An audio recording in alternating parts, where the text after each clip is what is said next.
Chosen one, right now, in this exact moment, there is a door standing open in front of you that has your name carved into its frame.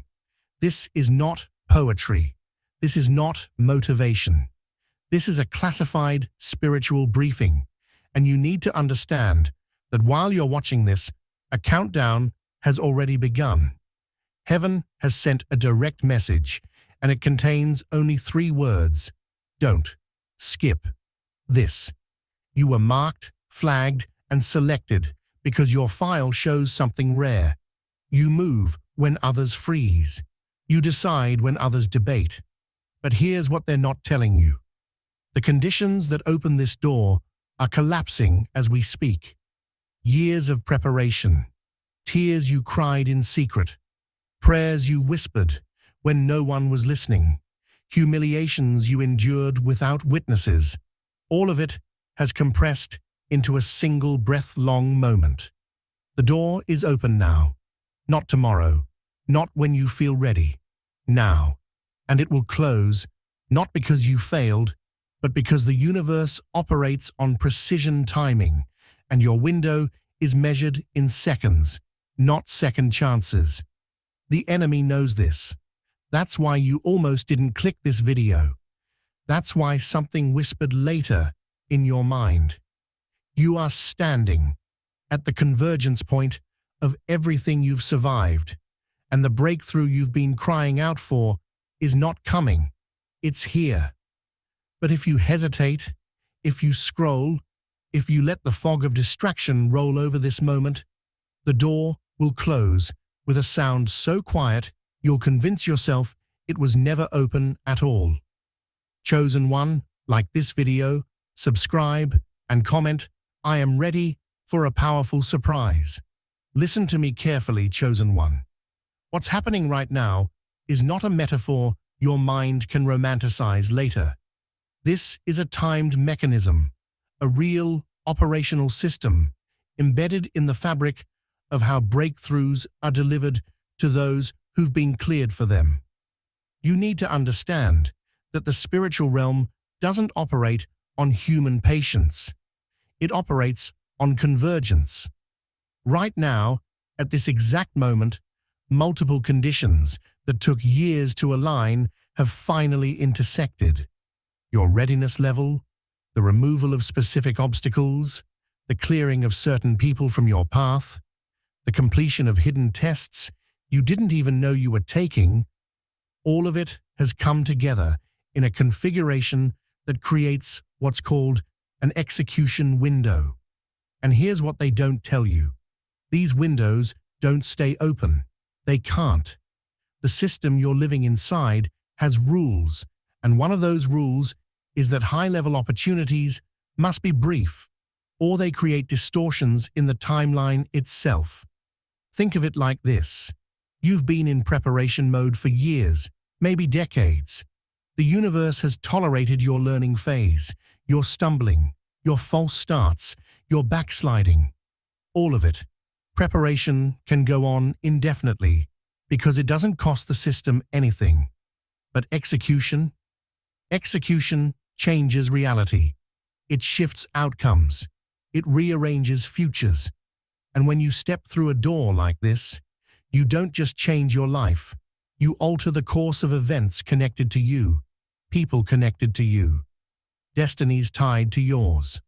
That kind of movement creates ripples, and the realm that governs these things has learned that execution windows must be compressed, or those ripples turn into waves that knock other people's timelines off course. So when you hear 10 seconds, understand that it's not hyperbole. It's a compression marker. It's the universe taking years of your preparation and squeezing it down into a single, breath-long decision point. You've been training in obscurity for this. Every time you got back up when no one was watching. Every time you chose integrity when you could have chosen convenience. Every time you held your tongue when you wanted to burn bridges. All of that was building your clearance level. And now, right now, your clearance has been verified. The door opened because you qualified, and it was opened specifically for you, which means it's tuned to your spiritual frequency. No one else can enter through your door. But here's the part that makes people miss it. The door doesn't announce itself with thunder. It doesn't arrive with a choir. It opens quietly in the middle of an ordinary day, often when you're tired, often when you're distracted, often when you least expect it. Why? Because noise attracts interference. Noise brings contestation. Noise wakes up the forces that have been assigned to keep you contained. The door opened in silence because your breakthrough was designed to slip past enemy radar, and the only way it could do that was to arrive without fanfare, without warning, without the dramatic moment you thought you'd feel. But you were flagged for a reason. Your history, your pattern, your spiritual resume, it all shows the same thing. You're someone who acts decisively under pressure. You don't freeze when the moment comes. You move. And that's why you're getting this message right now, in this format, in this moment. Because silence at this stage would be sabotage. If you weren't told that the door was open, you'd walk past it, and the system would log that as a declined opportunity. Not because you didn't want it, but because you didn't see it. And here's the truth that will disturb you. Most chosen ones miss their door, not because they're weak, not because they're unworthy, but because they're waiting for it to look different. They're waiting for it to feel bigger. They're waiting for permission, for confirmation, for a sign that's more obvious than the one they're already holding. They think the door will stay open while they deliberate, while they consult, while they build up courage. But the door is not sentimental. It's mechanical. It operates on timing. And when the conditions that opened it begin to dissolve, when equilibrium returns to the system, it closes automatically, not as punishment, not as judgment, but as protocol. You need to feel the weight of this chosen one. Right now, while you're hearing these words, the door is open. But the conditions that opened it are already beginning to shift. The clearance you were granted has an expiration timestamp. The lane that was cleared for you will not remain empty. Other movements, other destinies, other assignments are on hold right now so that you can move without collision. But those holds don't last. The realm that coordinates these things has scheduled your window down to the second, and when your time is up, traffic resumes. The door doesn't wait for you to feel ready. It doesn't extend itself because you're scared. It opened when you qualified, and it will close when your time expires. And the only question that matters is this: will you be on the other side of it when it does? This is not a test of your faith. This is not a trial of your character. Those tests are already done. You passed them. That's why the door is open. This is a test of your capacity to recognize a moment and move in it. And every second you spend deliberating is a second you'll never get back. The door is not symbolic, chosen one. It's real, it's open, and it's closing. Heavenly traffic control has cleared your lane. Chosen one, there's something you need to understand about the delays you've endured, the frustrations that have haunted you, the doors that slammed in your face when you were certain they were meant for you. None of it was random. None of it was punishment. You were on hold, not because you weren't ready, not because heaven forgot about you, but because your lane wasn't clear yet. Let me explain how this works. The realm that governs breakthrough moments operates like a cosmic traffic system, and just like air traffic control doesn't let planes take off into crowded airspace, heaven doesn't release you into a timeline where your movement would create a collision. Your breakthrough, your elevation, your next assignment, it's all connected to other people's journeys, other people's assignments, other people's fates. And if you had moved when you wanted to move, if those doors had opened when you thought they should open, you would have crashed into someone else's destiny. You would have interfered with an outcome that wasn't yours to touch. You would have stepped into a timeline that wasn't calibrated for your frequency. And the result would have been catastrophic. Not just for you, but for everyone connected to that lane. So heaven held you. Not as cruelty, not as neglect, but as precision. Every delay you suffered, every not yet that made you scream, every closed door that left you confused and humiliated, it was a traffic hold. You were circling, waiting for clearance, while other movements finished, while other destinies completed, while the path ahead of you was swept clean of obstacles you couldn't even see. And now, right now, the clearance has come through. You've been given the signal. Your lane is open, and it's not just open. It's been emptied. Competing routes, conflicting fates, interfering timelines. They've all been paused. Not forever, not indefinitely, but long enough for you to move. This is why the momentum you're about to experience will feel so sudden, so unnatural, so disorienting. You've been stuck for so long that you've adjusted to stillness. You've made peace with waiting. You've built an identity around being the one who endures delay. And now, without warning, without build-up, without the gradual acceleration you expected, you're being launched.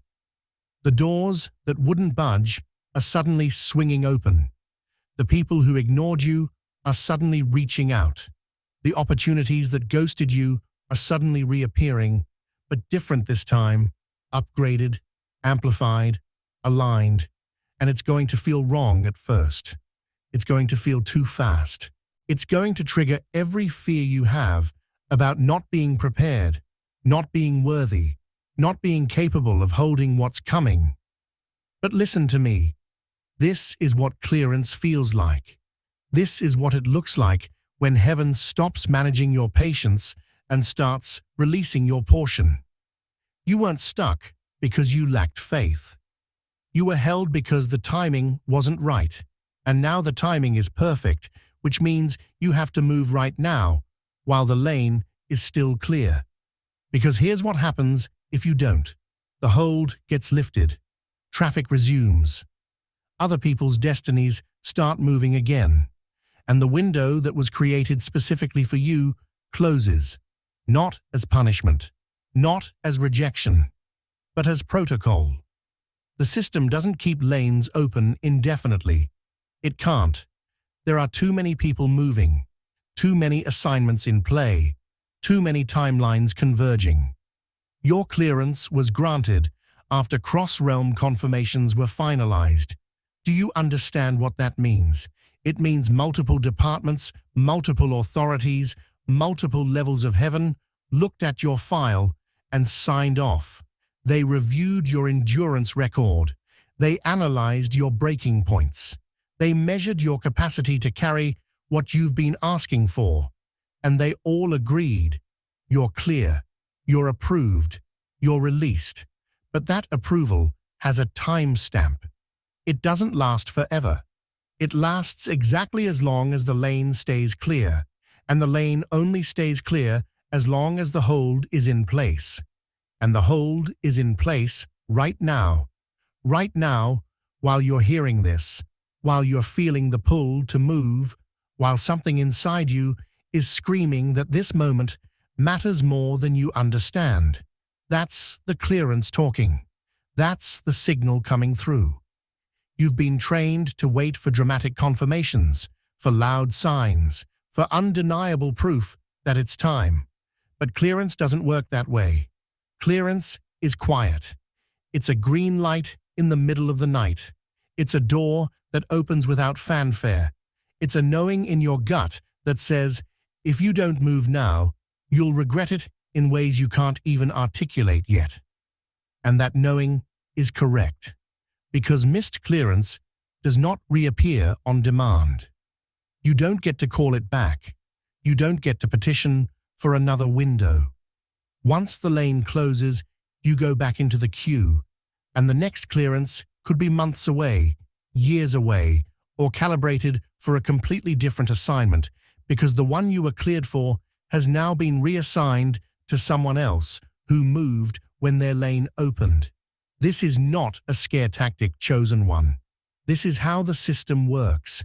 You've been circling long enough. You've paid your dues in the waiting room.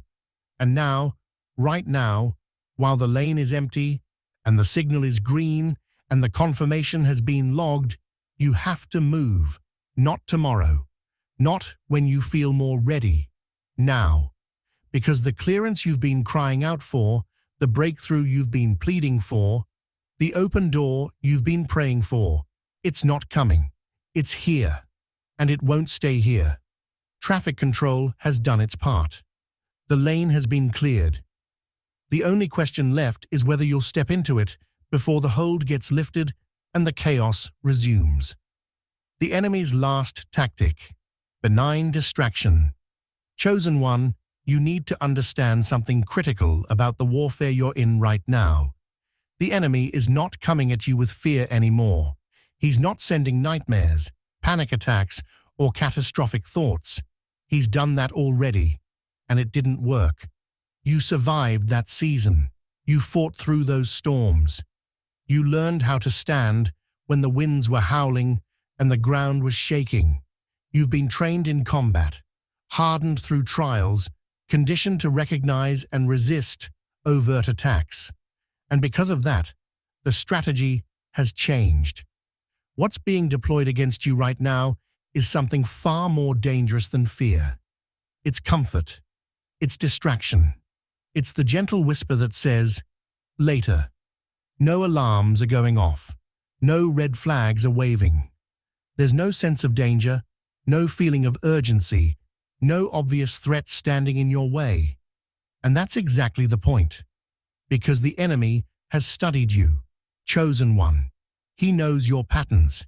He knows what works on you and what doesn't. And he's learned that when you see a storm coming, you brace yourself. You lock in. You fight. But when everything feels calm, when the moment feels ordinary, when there's no drama pulling at your attention, that's when you drift. Think about it. Right now, as you're hearing this message, how many times has your mind wandered?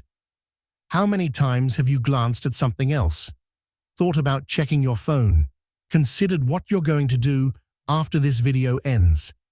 That's not accidental. That's tactical. The enemy's last move is not to attack you. It's to distract you. Because he doesn't need you to run away from the door. He just needs you to stand still long enough for it to close.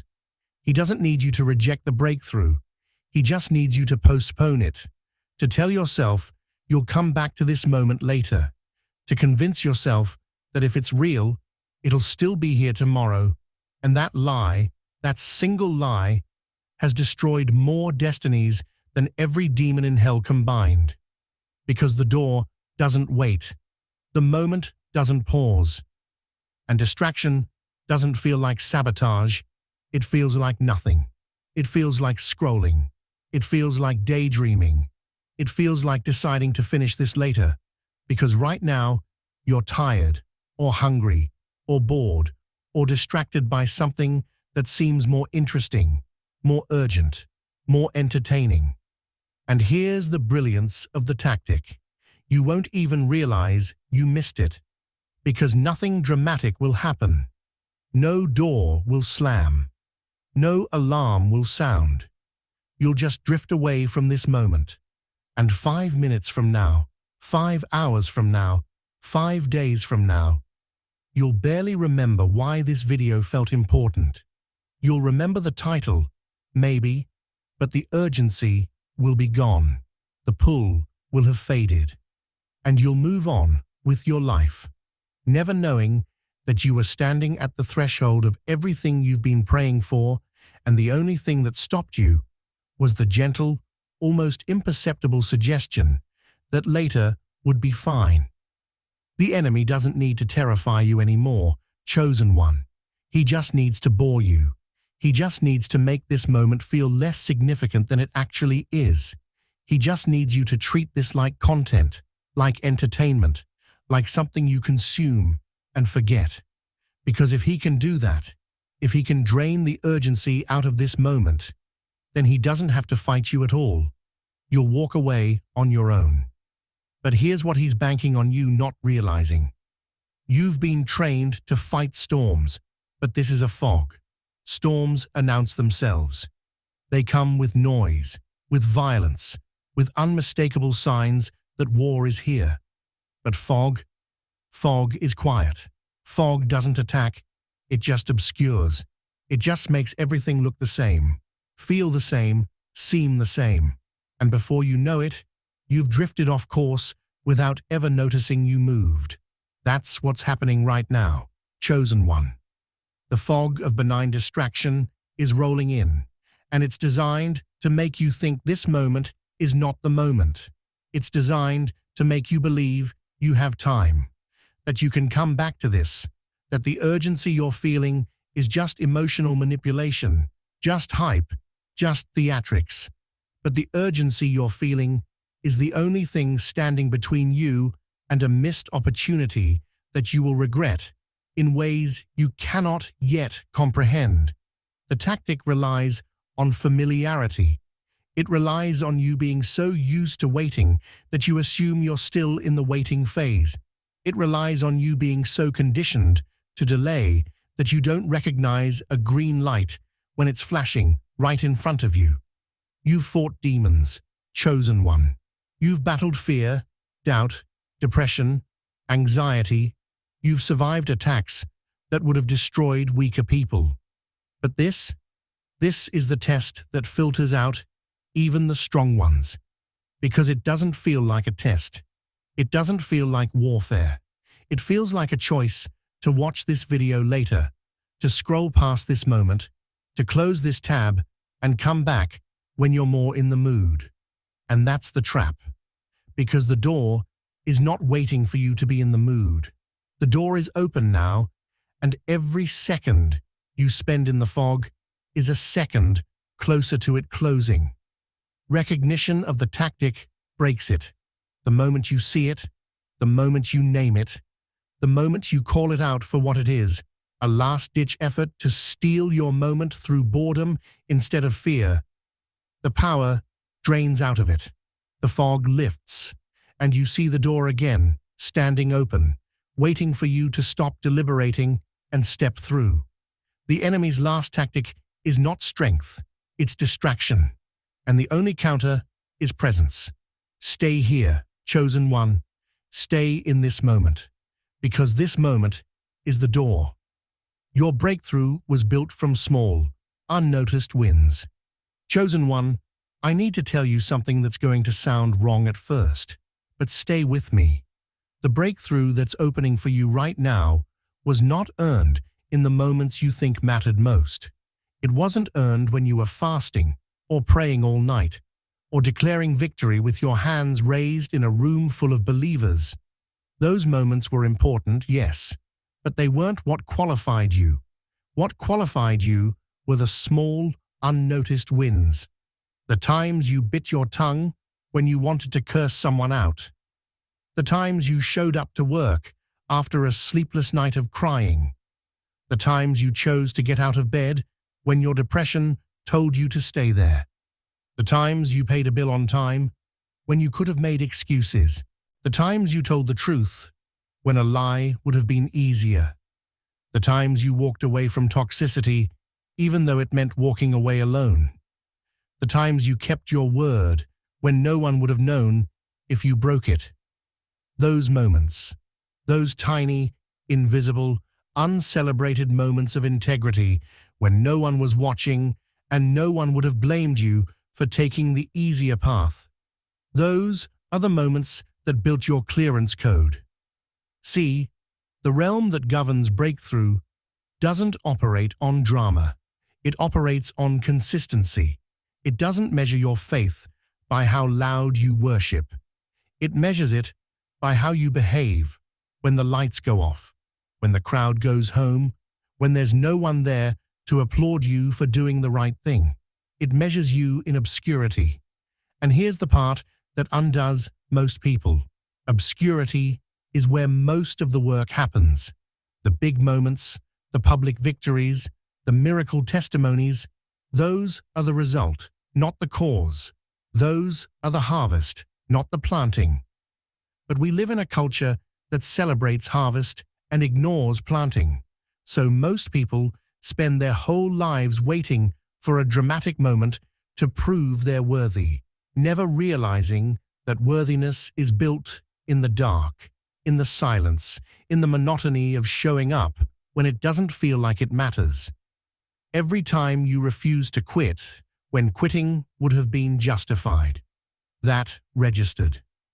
Every time you held the door open for someone who didn't say thank you, that registered. Every time you forgave someone who never apologized, that registered. Every time you honored a commitment, even though the person you made it to forgot about it, that registered. You think heaven wasn't watching those moments? You think the system wasn't logging them? Chosen one, every single act of unnoticed faithfulness, every single moment of integrity under obscurity, every single time you did the right thing when the wrong thing was easier and no one would have known the difference. All of it stacked, all of it accumulated, all of it compounded into a composite clearance code that is stored in your spiritual file. And when the time came for heaven to decide who gets a door and who stays in the waiting room, they didn't look at your highlights. They looked at your habits. They didn't review your moments of victory. They reviewed your moments of endurance. They didn't measure your peak performance. They measured your baseline behavior. Because anyone can be faithful when the spotlight is on. Anyone can be strong when the stakes are dramatic. Anyone can show integrity when there's a reward attached. But the ones who get clearance, the ones who get doors opened for them, the ones who get breakthroughs released to them, they're the ones who stayed faithful when no one noticed, who stayed strong when no one cared, who stayed consistent when there was no immediate reward. And that's why your door is opening quietly, chosen one. Because noise would attract the wrong kind of attention. If your breakthrough came with fireworks, if it arrived with a parade, if it showed up in a way that let everyone see it, it would bring contestation. It would wake up the spirits assigned to block you.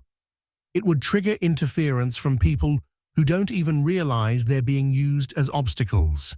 So the door opened in the middle of an ordinary day, in the middle of an ordinary moment, when you weren't dressed for it, when you weren't expecting it, when you didn't have your armor on and your sword drawn. It opened quietly because your breakthrough is not for public consumption. It's for operational deployment. You weren't cleared for celebration. You were cleared for function. And function doesn't need fanfare. It needs action. The system doesn't reward brilliance, chosen one. It rewards consistency. It doesn't promote talent. It promotes endurance. It doesn't elevate the loudest voices. It elevates the steadiest hands. Every minor refusal to quit, every small act of obedience, every quiet moment of choosing the harder right over the easier wrong, it all counted. It all mattered. It all added up. And now, right now, the composite score of all those unnoticed wins has reached the threshold. You didn't pass the test in the big moments. You passed it in the small ones. And that's exactly why you're qualified for this door. Because the door you're about to walk through leads to responsibility, not reward. It leads to function, not fame. It leads to assignments that require the exact kind of faithfulness you've been demonstrating when no one was looking. You were built for this, chosen one. Not in the moments you remember, but in the moments you've forgotten. And the door is open because the system verified that you're someone who can be trusted with what's on the other side. Angelic auditors signed off after your last loss. Chosen one, there's a moment in your recent history that you've probably tried to forget. A loss that made no sense. A betrayal that came out of nowhere. A failure that humiliated you in a way you still can't talk about. A wound that cuts so deep you haven't even told your closest friends the full story because the shame is still too raw. The confusion is still too loud. The injustice of it still makes your chest tighten when you think about it. You've asked yourself 1,000 times why that had to happen. You've replayed it, analyzed it, searched for the lesson in it, begged God to explain it, and you've gotten no answer. Just silence, just the pain, just the memory that still stings when it surfaces at random moments. But here's what you don't know. That loss was the final test. That moment, that devastation, that wound that still hasn't fully healed, it finalized your eligibility. It was the last item on the audit checklist. And the moment you absorbed that damage without corrupting your intent, the moment you felt the full force of that betrayal and didn't turn bitter, the moment you stood in the wreckage of what was taken from you and chose not to retaliate, that's when the angelic auditors signed off.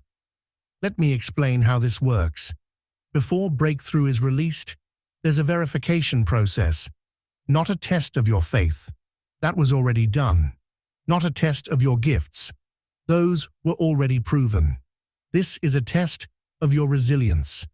Specifically, it's a test of what you do when the bottom falls out and no one's watching, when the pain hits and there's no audience, when the injustice lands and there's no one to defend you, when the loss registers and there's no stage for you to perform your reaction on. That's when the auditors watch, not to see if you'll praise through it. That's theater. They watch to see if you'll hold your integrity through it, if you'll resist the urge to burn it all down on your way out, if you'll absorb the hit without weaponizing your pain against the people around you. Because here's what heaven knows that you don't. The breakthrough you're about to walk into will bring exposure. It will put you in positions where you have leverage, where you have influence, where your words carry weight, and your decisions affect other people's lives. And if you're someone who retaliates when wounded, who strikes back when hurt, who uses power to settle scores, then you're not safe to promote. You're not stable enough to elevate. You're a liability, not an asset. So the test wasn't whether you could endure loss. You've already done that 100 times. The test was whether you could endure loss without becoming corrupted by it, whether you could feel the full weight of betrayal and still choose not to betray, whether you could experience injustice and still refuse to become unjust, whether you could absorb damage without turning into the thing that damaged you. And that loss you're still recovering from. That was the final audit. The auditors were not measuring your happiness during that season. They were measuring your restraint. They were not tracking whether you praised God through it. They were tracking whether you cursed people through it. They were not looking for strength. They were looking for character. And when you made it through that loss, when you held your tongue, when you wanted to scorch the earth, when you walked away instead of escalating, when you chose silence over retaliation, that's when the sign-off came through. That's when your file was marked, cleared for advancement. And here's the part you need to understand. Approval followed the moment you didn't retaliate, not the moment you forgave. That might come later. Not the moment you healed. That's still in process. But the moment you made the conscious choice not to weaponize your pain, not to drag people publicly, not to burn bridges just because you had the match in your hand, that moment was logged. That moment was recorded. That moment was the last piece of evidence the auditors needed to confirm that you're safe to elevate. Because power in the hands of someone who retaliates is a disaster waiting to happen. But power in the hands of someone who has been deeply wounded and chose restraint, that's someone heaven can trust. That's someone who won't abuse the access they're about to receive. That's someone who understands that authority is not permission to settle old scores. And that's why your door opened right after your worst loss, not before it, after it. Because the loss was not punishment, it was verification. You thought that season almost destroyed you. And you're right, it almost did, but it didn't.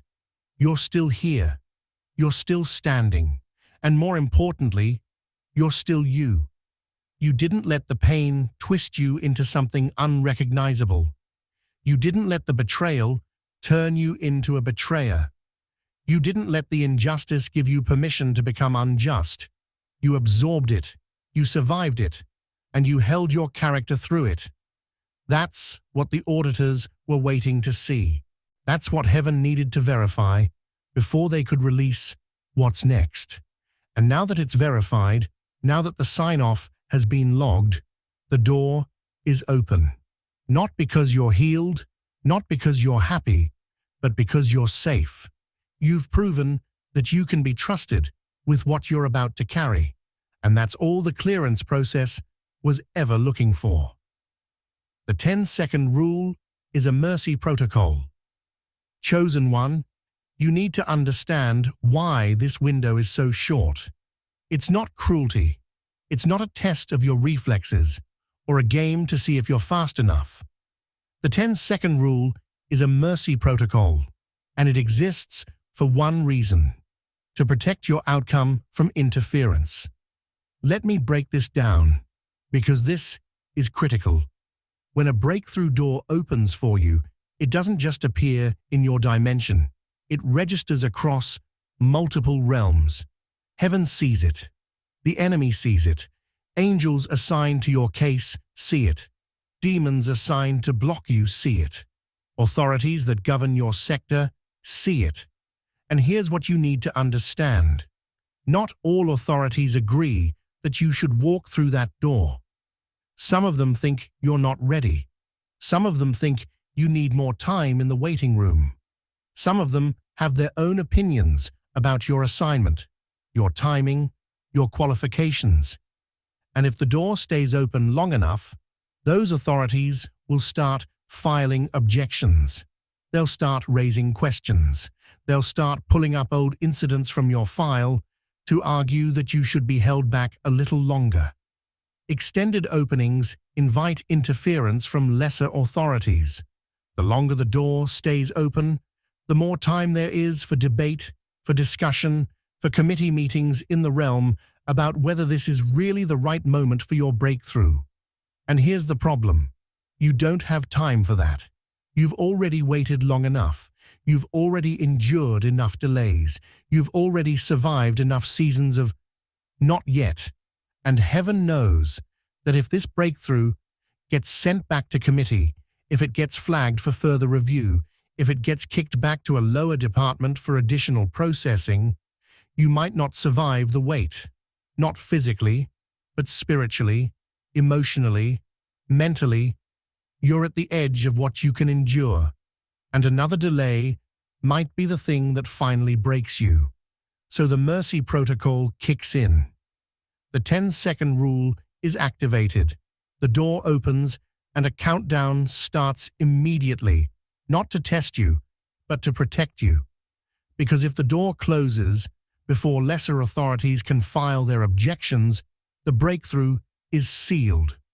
Once you're through, once you're on the other side, the decision is final. They can't call you back. They can't revoke it. They can't reopen the case and argue for your disqualification. Short windows protect the outcome from debate. They prevent overthinking from voiding your alignment. Because here's what happens when you have too much time. You start second-guessing. You start analyzing. You start looking for reasons why this can't be real, why you're not ready, why you should wait a little longer just to be safe. You start consulting people who weren't part of your process and don't understand your assignment. You start asking for confirmations that were already given, signs that were already sent, approval that was already granted. And while you're doing all that, while you're spinning in your own head, the door is still open. The countdown is still running.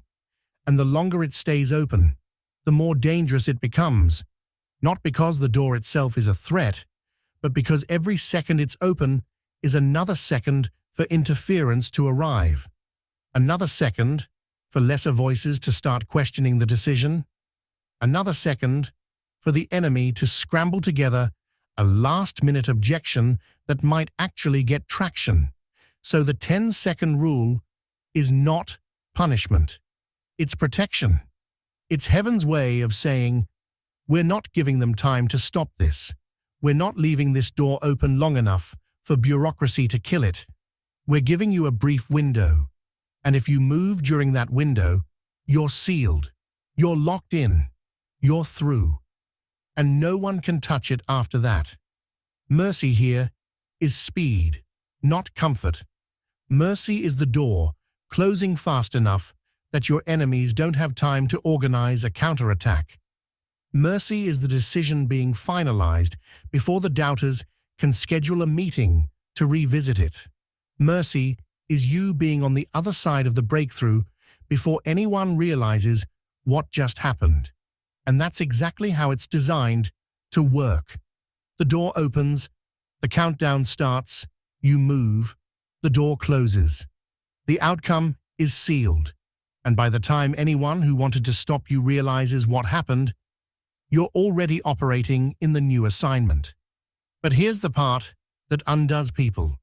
They're waiting for the door to feel more stable. They're waiting for the opening to feel more secure. They're waiting for the countdown to stop so they can think about it, process it, pray about it, get counsel about it. But the countdown is the mercy. The pressure you're feeling is the protection. The urgency you're experiencing is not manipulation, it's activation. It's the system telling you that if you don't move right now, while the window is open, the next window might not come for a very long time. And even if it does, it might not come with the same mercy protocol. It might be a longer process, with more checkpoints, more reviews, more opportunities for interference.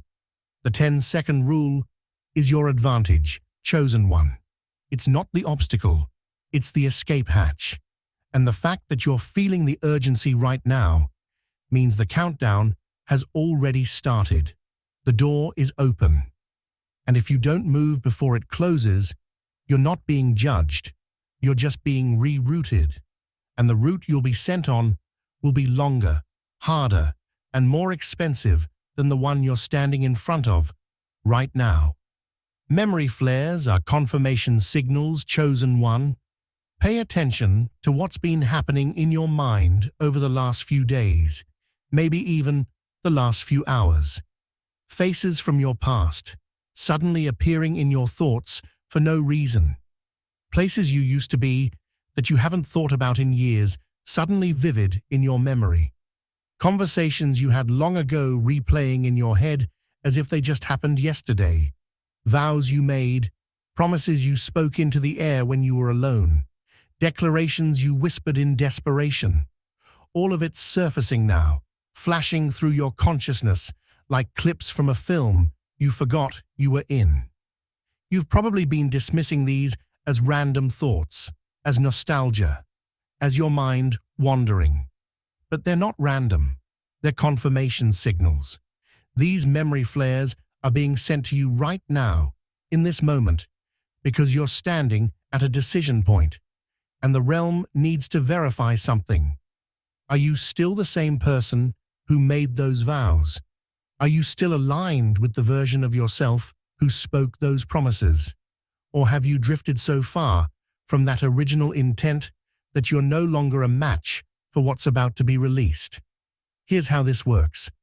When a breakthrough is authorized for you, the system runs a final alignment check. It pulls up key moments from your history, Not random moments, but the ones where you declared something, where you committed to something, where you made a covenant with heaven about who you were going to become. Those moments are stored in your file, and they're tagged as anchor points. And right before a major door opens, those anchor points get activated. They flash in your memory as a test, not to make you feel guilty, not to remind you of failures, but to ask you a question. Are you still that person? Because if you are, if you've held to the intent you set in those moments, then you're cleared to proceed. But if you've abandoned those vows, if you've let go of those commitments, if you've walked away from the version of yourself who stood in the dark and declared, I will not quit, I will not compromise, I will not give up on what I was called to do, then the door will close, not as punishment, as protection. Because the breakthrough is calibrated for the person who made the vow, not the person who broke it. So these faces, these places, these memories, they're not accidents. They're being sent to you as a scan. The system is checking to see if you remember who you were in those moments and whether you're still carrying that same fire. And here's what makes this tricky. The correct response is neither rejection nor indulgence. You don't reject the memory and say, that was the old me, I'm different now. And you don't indulge the memory and fall into regret, nostalgia, or longing for what used to be. The correct response is acknowledgement, then forward movement. You see the face, you acknowledge the moment, you remember the vow, and then you say, I'm still here, I'm still carrying it, and I'm moving forward. That's it. That's the alignment check. That's the signal the system is looking for. Because what it's testing is not whether you're perfect. It's testing whether you're consistent. Whether the person standing at the door today is the same person in intent, in commitment, in allegiance, as the person who was crying out for this breakthrough years ago.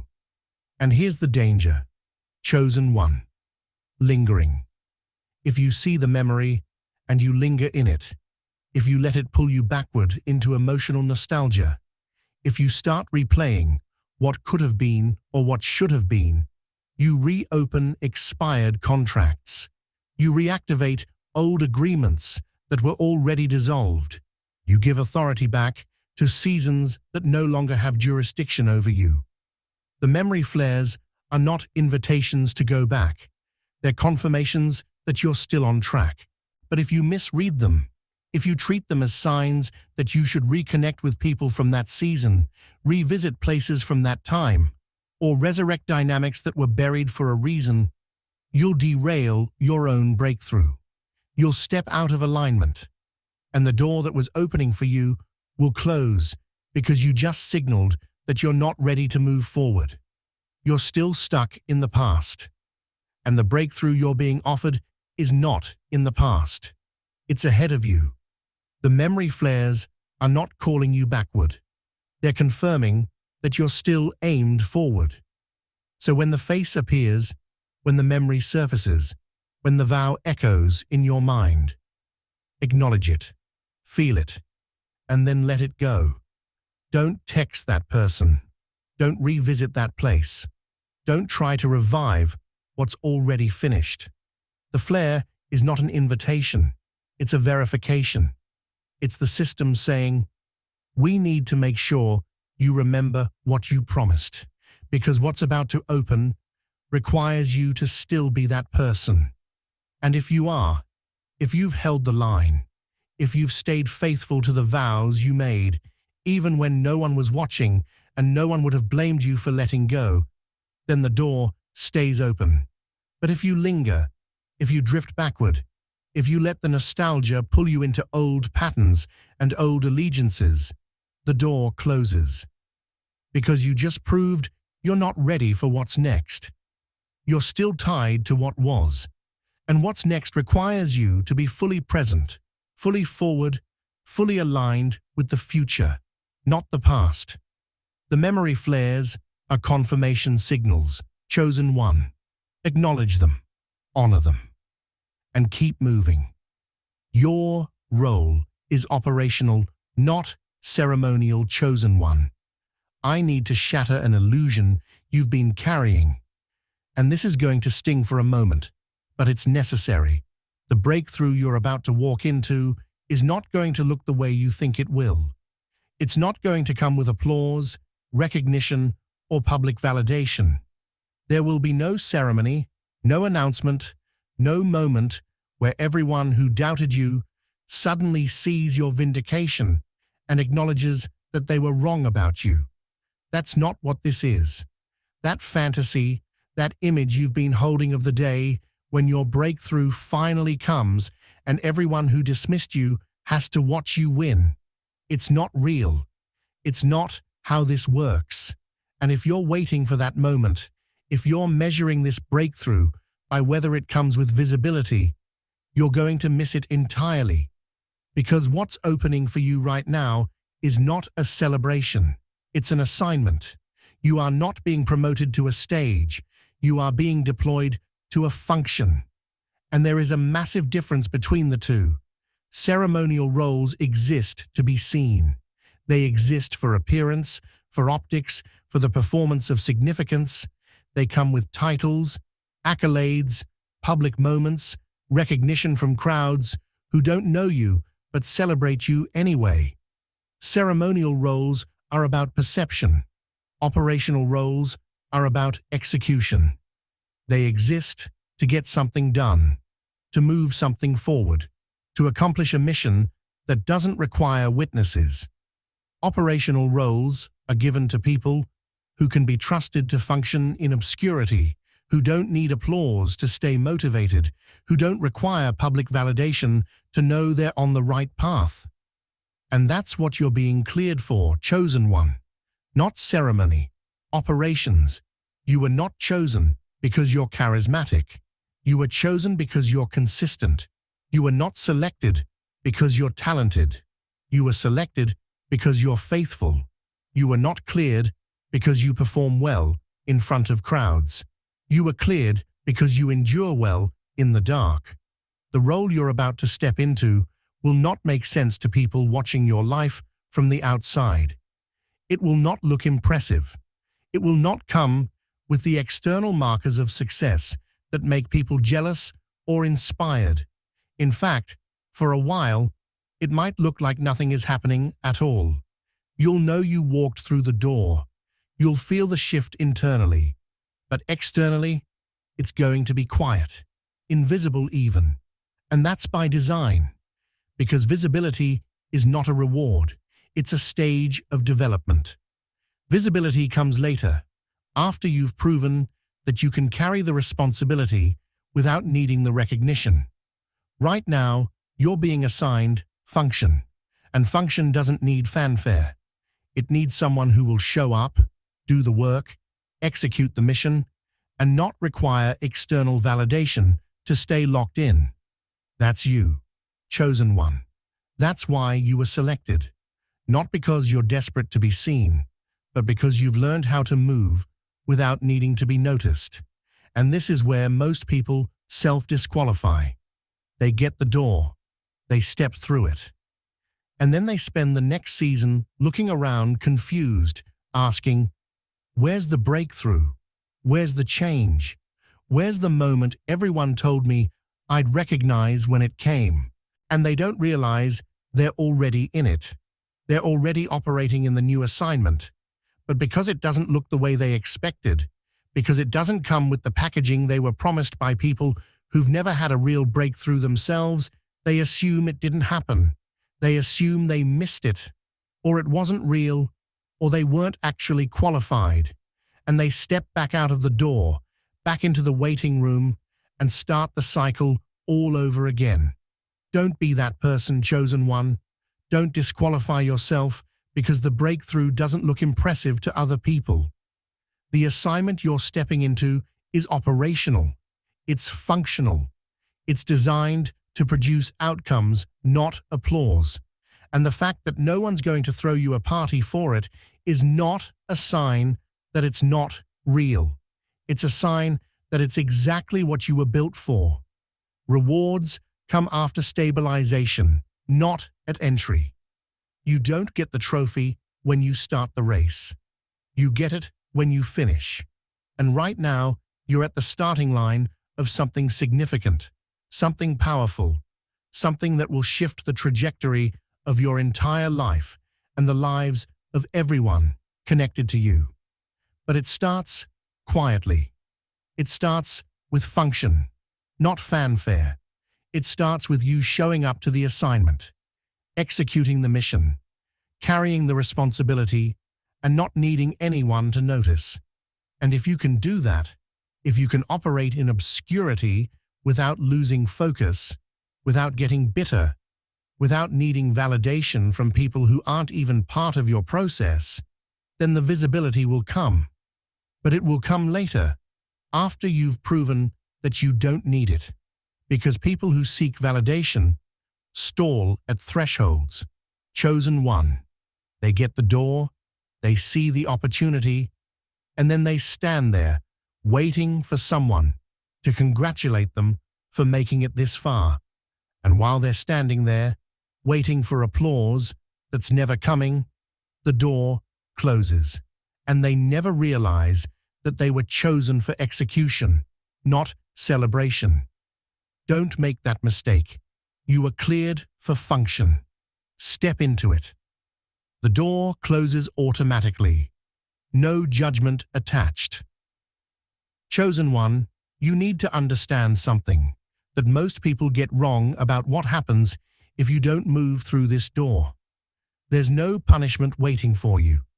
There's no divine disappointment, no cosmic record of failure, no angelic board meeting where your name gets crossed off a list with a note that says, "They blew it." That's not how this works. The door closing is not a moral event. It's a mechanical event. It's not personal, it's procedural. The system that governs breakthrough opportunities operates on timing, alignment, and equilibrium. And when the conditions that created your open door begin to dissolve, the door closes. Not because you failed, not because heaven is upset with you, but because the window expired. And once it expires, the system resets. It doesn't punish you, it reroutes you. And that rerouting is where the real cost lives. Because missing this window doesn't send you backward. It sends you to a longer arc, a different path, a route that will eventually get you to the same destination, but with heavier costs, longer delays, and harder lessons along the way. Think of it like this. You're standing at an intersection, and the light is green. If you go now, you hit every green light on the way to your destination. The path is clear, the momentum is with you, the timing is perfect. But if you hesitate, if you wait, if you miss the green light, the light turns red. And now you're sitting at the intersection, waiting. And when the light finally turns green again, you move forward. But now the timing is off. The lights ahead of you are no longer synchronized. You hit red lights, you sit in traffic, you take detours, you still get to the destination eventually, but it takes longer, it costs more, it wears you down more. That's what happens when you miss an execution window. The door closes and the system reroutes you to a longer path, not as punishment, as recalibration. Because the opportunity you were cleared for required specific conditions, and when those conditions dissolve, the opportunity has to be restructured. And restructuring takes time, sometimes months, sometimes years, sometimes an entire season of your life. And here's the part that's hard to hear. Once the door closes, you won't even remember how urgent it felt. That's part of the reset. Your memory of this moment will soften. The pull you're feeling right now, the urgency, the knowing that this matters, it will fade. And 6 months from now, a year from now, you'll look back on this video and think, I wonder why I felt so strongly about that. It was probably just hype. But it wasn't hype, chosen one. It was a signal. It was the system telling you that a rare convergence of conditions had created a moment of opportunity, and if you moved during that moment, you'd step into an accelerated path. But if you didn't, the moment would pass, and you'd default back to the standard route. And the standard route is longer, harder, and more expensive. Not because heaven is punishing you for missing the door, but because the conditions that made the shortcut possible no longer exist, and now you have to take the long way. Closure is mechanical, not moral. The door doesn't slam in anger.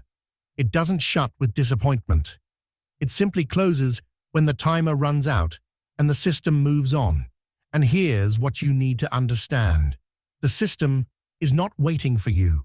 It's not holding space for you to get ready. It's not pausing while you figure out whether you believe this is real. It's operating on precise timing. And when your window closes, someone else's window opens. The assignment doesn't disappear. It gets reassigned. The opportunity doesn't vanish. It gets rerouted to someone else who was next in line, someone who might not have been the first choice, but who was ready to move when the door opened. And they get the accelerated path that was meant for you, not because they deserved it more, but because they moved when the moment came. And you didn't. No punishment follows, chosen one. Only distance. Distance between where you are and where you were meant to be.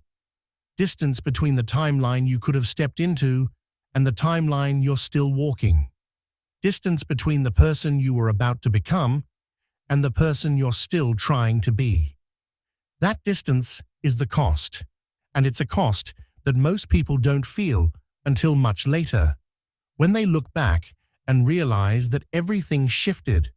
After that moment, they can barely remember. The moment they thought wasn't that important. The moment they convinced themselves they could revisit later. But awareness reduces distance. If you understand what's happening right now, if you see the door for what it is, if you recognize that this moment is not hype or manipulation, but a real, mechanical, timed opportunity, then you can eliminate the distance entirely. You can step through the door before it closes. You can move while the light is still green. And the cost you would have paid on the longer route, you'll never know what it was, because you won't have to pay it. The door is open, chosen one, and it closes automatically. No judgment attached, just timing. And your timing is right now. Heaven says, don't skip, because skipping is a signal. Chosen one, let's talk about the title of this video. Don't skip. You saw it, and maybe you almost scrolled past it. Maybe you thought it was just another clickbait tactic, another dramatic headline designed to trap your attention. But it's not. The phrase "don't skip" is not marketing. It's a directive. And it's in the title because heaven knows something about how the system reads human behavior, something most people never learn until it's too late. Skipping is a signal, not a sin. A signal. When you skip something, when you scroll past a moment, when you dismiss something that was flagged for your attention, the system logs it, not as disobedience, as indecision. And indecision is one of the loudest signals you can send to the realm that governs your breakthrough. Because indecision tells the system that you're not ready, that you're not aligned, that you're still in deliberation mode, which means you're not in execution mode, which means the door that's open for you needs to close and reopen later, when you've moved out of indecision and into clarity. Let me explain how this works. The realm operates on decision as currency, not good decisions, not right decisions, just decisions. Because decision is action, and action is movement, and movement is what shifts timelines. Indecision on the other hand, is stagnation. It's the refusal to move, the insistence on waiting for more information, more confirmation, more certainty before committing to a direction. And while that might feel wise, while it might feel like you're being careful and thoughtful and responsible, the system reads it differently. The system reads indecision as a lack of alignment. Because if you were truly aligned with what's being offered, if you were truly ready for the door that's open, you wouldn't need to deliberate. You'd know, you'd feel it, you'd move. And the fact that you're hesitating, the fact that you're weighing it, the fact that you're skipping past it to think about it later, it signals to the system that you're not ready yet, that the door opened prematurely, that the timing is off. And when the system receives that signal, it responds accordingly. It closes the door, not to punish you, but to honor your signal, because you just told it, through your indecision, that you need more time. And here's the trap. You don't realize you're sending that signal. You think skipping this video, scrolling past this moment, deciding to come back to it later when you're more in the mood, or less distracted, or more spiritually prepared, you think that's a neutral action. You think it doesn't mean anything. But in the realm, in the system that's tracking your readiness, it means everything. Because skipping reroutes authority to slower pathways. It tells the system, I'm not ready to engage with this right now, which gets logged as, they're not ready for what this represents. And the moment that signal is received, the door starts closing. Not dramatically, not with a sound, but mechanically. The countdown accelerates, the window shortens, the opportunity begins to retract. And all because you thought skipping was harmless. You thought it was just a decision about a video. But it wasn't. It was a decision about the door. And the system read it exactly that way. Heaven says, don't skip, because the message is sent only once to preserve data purity. Let me break that down. When you get a direct message from the realm, when a signal is sent to you that says, this is your moment, pay attention, don't dismiss this, that message is time-stamped. It's logged in your file as a moment where you are given clear information, clear direction, clear warning that something significant was happening. And the system watches to see how you respond. Do you engage? Do you pay attention? Do you take it seriously? Or do you skip it? And here's why this matters. If you skip it, if you dismiss it, if you scroll past it, the system logs that as your response. And it doesn't send the message again, because repetition contaminates the choice. If the system kept sending you the same message over and over until you finally listened, then your eventual decision wouldn't be a true decision. It would be a response to pressure, to repetition, to being nagged into compliance. And the system doesn't want that. It wants a clean decision, a pure choice, a moment where you were given information once, clearly, and you chose what to do with it. So the message comes once. Don't skip. And your response to that message, whether you engage or whether you dismiss it, becomes the data point that determines what happens next. If you engage, if you stay present, if you take the message seriously, the door stays open. If you skip, if you scroll, if you tell yourself you'll come back to this later, the door begins to close. Not because heaven is petty, not because you failed a test, but because you sent a signal, and the system honored it. You signaled indecision. The system responded with rerouting. And now, the path you're on is longer, slower, more expensive than the one you were standing in front of. All because you thought skipping didn't matter. But it did. And that's why the title says what it says.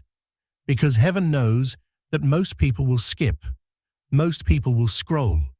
Most people will dismiss this as hype or drama or manipulation. And those people will miss their door, not because they weren't qualified, but because they weren't present. And presence, chosen one, is the final test. Staying present records readiness. Skipping records indecision. And the door only stays open for those who are present.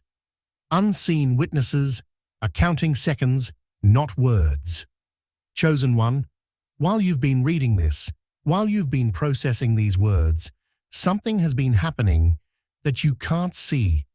There are witnesses in the room with you, not human witnesses, not people you know, or people who are tracking your life from a distance. These are angelic auditors, assigned specifically to this moment, and they are not listening to what you're thinking. They are not reading your heart. They are not measuring your sincerity or your faith or your enthusiasm. They are counting seconds. That's it, seconds. They are measuring timing precision, and timing precision is the only metric that matters right now, because you can have all the faith in the world. You can have the purest intentions, the strongest declarations, the most passionate prayers. But if your timing is off, if you move too late, if you deliberate past the window, none of it matters.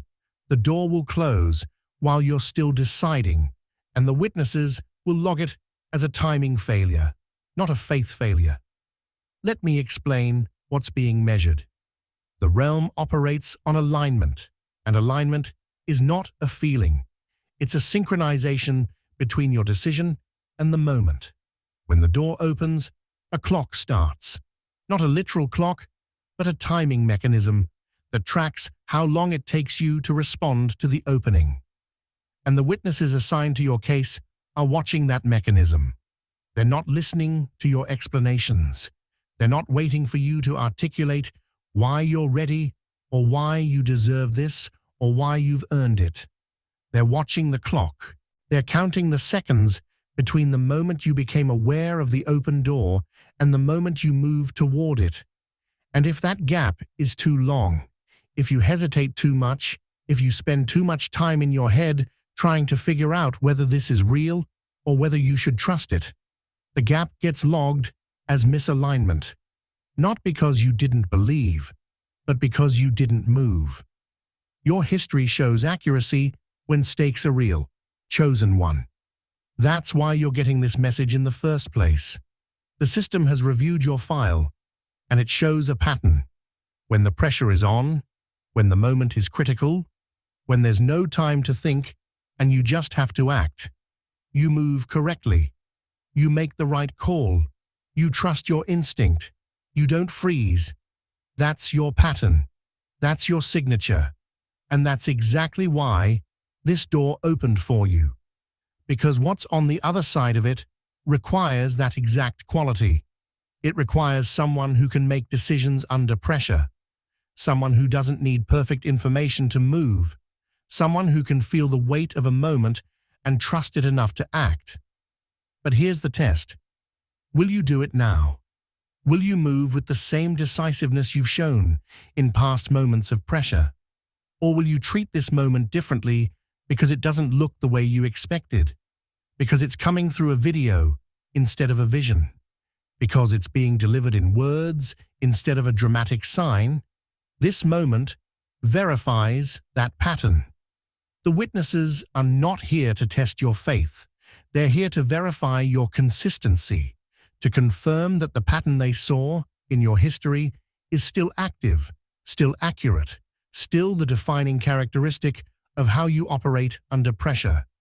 And the way they verify it is simple. They watch the clock.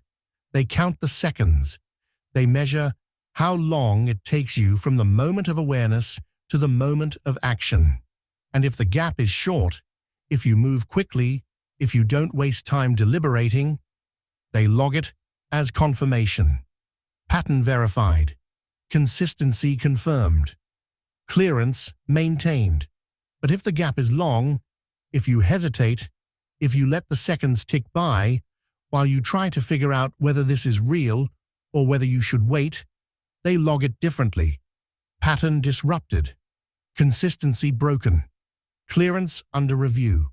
Not because you failed, but because you hesitated. And hesitation, in a moment that requires decisiveness, is a signal that you're not the same person your history said you were. Seconds pass, whether you move or not. Chosen one. That's the part you can't negotiate with. You can't pause the clock. You can't extend the window. You can't ask for more time to think about it. The seconds are ticking right now while you're reading this, and every second that passes is a second that the witnesses are logging. They're not judging you. They're not rooting for you or against you. They're just counting, measuring, recording. And when the count reaches the limit, when the timing window closes, they'll file their report. And that report will either say, pattern confirmed, cleared for advancement, or it will say, pattern disrupted, reroute to standard processing. And the difference between those two outcomes is not your faith, it's your timing. It's whether you moved when the moment was right, or whether you let the moment pass while you were still deciding. The witnesses are counting, chosen one. And they're not counting words, they're counting seconds, and your seconds are running out. Final lock. What you do next defines the record, chosen one. We've reached the final moment. Everything that's been said, every warning that's been delivered, every piece of information that's been laid out, it all converges here, in what you do next. And I need you to understand something that's going to sound strange at first. After this door closes, after this moment passes, the narrative will rewrite itself. Not in your favor, not against you, just automatically. The system that governs memory, the realm that manages how you perceive your own timeline, will adjust the record to protect coherence. And what that means is this: if you don't move through this door right now, if you let this moment pass without acting, you will not remember it the way it actually happened. You will remember it as instinct, not instruction. You'll convince yourself that you just felt a vague pull towards something, a fleeting sense that maybe you should have paid more attention, but nothing concrete, nothing clear, nothing you could have actually acted on. The urgency you're feeling right now, it will fade. The clarity you have in this moment, it will blur. And 6 months from now, when you think back on this, you'll barely remember why it felt important. That's not an accident. That's a feature of the system. Because if you remembered this moment exactly as it is, if you remembered how clear the message was, how direct the warning was, how specific the instructions were, and you still didn't move, the cognitive dissonance would be unbearable. You'd have to live with the knowledge that you were given a clear opportunity and you chose not to take it. And most people can't carry that weight. So the system does you a mercy. It softens the memory. It blurs the edges. It makes the moment feel less significant in retrospect than it actually was. And you get to move forward without the crushing weight of regret because you genuinely don't remember how real it was. But that mercy comes at a cost. The cost is that you lose access to the truth of what happened.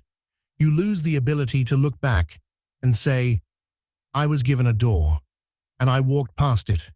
Instead, you'll say, I felt something once, but it wasn't clear, and I wasn't sure, so I didn't act. And that revised narrative will feel true to you, but it won't be true. The truth is happening right now. The truth is that you're being given clear information, clear direction, clear warning, and a clear opportunity. And what you do next will define the record. The door does not beg. That's the other thing you need to understand. This is not a negotiation. This is not a plea. The door is not standing here, hands outstretched, desperate for you to walk through it. The door is operational. It's mechanical. It responds to readiness, not to requests. It opened because conditions aligned. It will close because conditions will shift. And whether you walk through it or not is entirely up to you. But the door itself does not care. It's not emotionally invested in your decision. It's not hoping you make the right choice. It's just there, open for a specific window of time, and it will close when that window ends. And here's the truth that most people struggle with. The door is not impressed by your potential. It's not moved by your promises. It's not waiting for you to feel ready. It responds to one thing and one thing only: action. You either move through it or you don't. And if you do, the record updates. If you don't, the record updates. Either way, the record gets updated. The only question is which version of the record you want written. Entry feels ordinary because power often does. That's the final thing I need you to understand. You're waiting for this to feel monumental. You're waiting for a surge of emotion, a flash of light, a moment where everything clicks and you know beyond any doubt that this is real, that this is the door, that this is the breakthrough. But it's not going to feel that way. It's going to feel ordinary. It's going to feel like a simple decision in an unremarkable moment. You're going to walk through this door the same way you walk through any other door, by putting one foot in front of the other and moving forward. There will be no choir. There will be no trumpets. There will be no dramatic shift in the atmosphere that lets you know you just changed your life. It will feel like nothing, and that's exactly how it's supposed to feel. Because power, real power, doesn't announce itself. It doesn't perform. It doesn't need validation or confirmation. It just is. And when you step into it, when you move through this door, it will feel so normal, so unremarkable, so ordinary that you'll question whether anything actually happened. But something did happen. The record updated. The timeline shifted. The assignment activated. And you won't feel it until later, maybe days from now, maybe weeks from now, when you start noticing that things are different, that doors are opening that shouldn't be opening, that favor is showing up from places that don't make sense. That momentum is building in ways you can't explain. The record updates when you act, chosen one. Not when you think about acting. Not when you plan to act. Not when you promise to act later. The record updates the moment you move. And right now, the action required is simple. Stay present. Finish this video. Don't skip. Don't scroll. Don't dismiss. Stay here, in this moment, and let the witnesses log your presence as readiness. That's it. That's the action. And once it's logged, once the record shows that you were present, that you engaged, that you took the message seriously, the door stays open long enough for you to step through it. But if you leave now, if you close this tab, if you tell yourself you'll come back to this later, the record updates differently. It logs your exit as indecision, and the door begins to close, not because you failed, but because you signaled that you weren't ready. And the system honored your signal, so the choice is yours, chosen one. Stay or go. Engage or dismiss. Move or hesitate. But whatever you choose, understand that the record is updating right now, in real time, based on what you do next. And once it's updated, it's final. Conclusion. Chosen one. The message has been delivered. The warning has been spoken. The door has been revealed to you, and now you know it's there. You know it's open. You know it's closing. And you know that what you do in the next few moments will determine which timeline you step into. The accelerated path or the long route, the breakthrough or the reroute, the clearance or the delay. I can't make this decision for you. The witnesses can't make it for you. Heaven won't force you through the door. This is your choice, and it always has been. But understand this. The fact that you're still here, the fact that you've read this far, the fact that you didn't skip, didn't scroll, didn't dismiss, it means something. It means you felt the pull, you sensed the weight, you recognized, even if you can't fully articulate it, that this moment matters. The door is still open, but it won't be for long. The countdown that started when you began this video is nearing its end, and when it reaches 0, the door closes. Not with a sound, not with a warning, just quietly, mechanically, automatically. And the opportunity that was calibrated specifically for you, that was cleared through realms you can't see, that was timed to the second based on years of your endurance and preparation. It will be gone. Not forever, but for now. And now might be all you had. So I'm going to leave you here, at the threshold, with one final thought. You were chosen for this moment. You were marked, flagged, cleared, and approved. The door opened because you qualified. And if you walk through it, if you move right now while it's still open, you will step into a timeline that was designed for someone who acts decisively under pressure.